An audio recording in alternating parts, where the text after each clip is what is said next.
For such a meeting to take place, it is necessary to work out the terms of the agreement in advance and understand what will be discussed at this meeting. Actually, at this meeting, one should not discuss the agreement, but finalize and sign it. As we say, the end crowns the matter. Meeting to discuss everything from scratch makes no sense. A historical note for Mr. NATO Secretary General Mark Rutte specifically, because he is enjoying history. China had a civil war between communists and nationalists, Chiang Kai-shek and Mao Zedong. Chiang Kai-shek insisted on having a personal meeting to agree upon everything.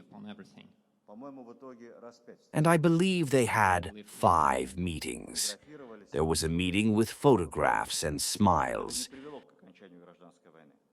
But this did not put an end to the civil war, since the basic contradictions and the differences were not solved. And the war continued. And despite a larger scale of Western aid, the nationalists lost the war and the communists won. A meeting is only reasonable when there is preparation for that. We have conveyed this position to the Ukrainian delegation.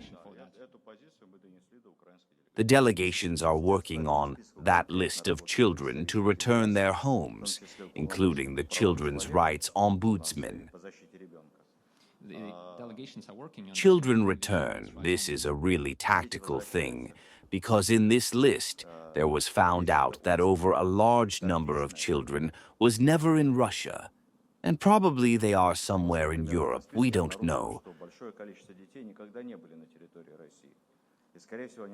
50 names from this list weren't children. They were already above 18. The list keeps getting smaller. And if talking about retracting baseless Russian accusations, will we make such a big list? Even the Ukrainian side did not offer to seriously consider this proposal. I think they themselves are ashamed of their inept quasi-leader, Lviv Mayor Andrei Sadovy, involved in exhuming remains. They exhume the remains of the Imperial Army and Soviet soldiers, among whom there are many Ukrainians. Maybe they are not knowledgeable enough, I don't know, but they also exhume them. Is Russia concerned about any new restrictions that could be introduced by the European Union or the United States? This is not a question for us, not for the negotiation group. I can tell you this. After the revolution and civil war in 1920, another historical reference, we didn't just have sanctions.